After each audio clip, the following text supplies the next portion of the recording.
السلام علیکم ورحمۃ اللہ وبرکاتہ۔ آج ہم سورۃ العصر کا ترجمہ اور اس کی تلاوت کے فوائد پر بات کریں گے۔ سورۃ العصر قرآن مجید کی 130 نمبر سورہ ہے اور یہ ایک انتہائی مختصر مگر عمیق پیغام پر مشتمل ہے۔ اعوذ باللہ من الشیطان الرجیم، بسم اللہ الرحمن الرحیم۔ والعصر، قسم ہے زمانے کی۔ ان الانسان لفی خسر، ان بے شک الانسان انسان لفی خسر خسارے میں ہے۔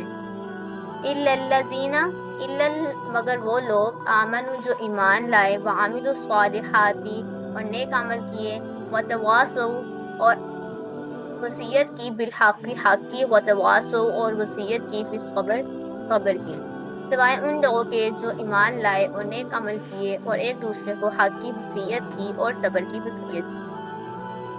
اس صورت میں اللہ تعالیٰ زمانے کی قسم کھاتے ہیں، جس کا مطلب یہ ہے کہ وقت کی قدر و قیمت کا بہت بڑا مقام ہے۔ اللہ تعالیٰ فرماتے ہیں کہ انسان بنیادی طور پر خسارے میں ہے، یعنی وہ اپنی زندگی کا صحیح مقصد نہیں جانتا۔ پھر اللہ تعالیٰ ان لوگوں کا ذکر کرتے ہیں جو اس خسارے سے بچ جاتے ہیں۔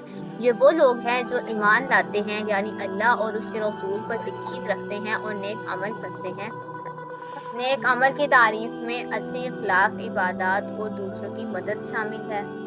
حق اور صبر کی وصیت، یہاں پر اللہ تعالیٰ فرماتے ہیں کہ یہ لوگ ایک دوسرے کو حق کی وصیت کرتے ہیں، یعنی وہ اپنے ارد گرد کے لوگوں کو سچائی کی طرف بلاتے ہیں۔ اس کے علاوہ وہ صبر کی وصیت بھی کرتے ہیں۔ صبر کی اہمیت اس لیے ہے کہ زندگی میں مشکلات اور چیلنجز کا سامنا کرنا پڑتا ہے، اور صبر ہی ہمیں ان مشکلات کا مقابلہ کرنے کی طاقت دیتا ہے۔ اثر سے ہمیں کچھ باتیں معلوم ہوئی۔ ایک تو یہ کہ انسان کی زندگی اس کا سب سے قیمتی سرمایہ ہے، اور اسی سرمایہ سے وہ اس صورت میں نفع اٹھا سکتا ہے جب وہ اللہ تعالیٰ کی اطاعت اور فرما برداری میں خرچ کرے، اور اگر وہ یہ سرمایہ اللہ تعالیٰ کے ساتھ کفر کرنے، اس کی نافرمانی کرنے اور گناہوں میں خرچ کرتا رہا تو اسے کوئی نفع تو نہیں ہوگا، البتہ وہ بہت بڑا نقصان اٹھائے گا۔ لہٰذا ہر انسان کو چاہیے کہ وہ اپنی زندگی کو غنیمت جانتے ہوئے اللہ تعالیٰ کی اطاعت اور عبادت میں مصروف ہو جائے۔ انسان کی زندگی کا جو حصہ اللہ تعالیٰ کی عبادت میں گزرے وہ سب سے بہتر ہے۔ دنیا سے اعراض کرنا اور آخرت کی طلب میں اور اس سے محبت کرنے میں مشغول ہونا انسان کے لیے سعادت کا باعث ہے۔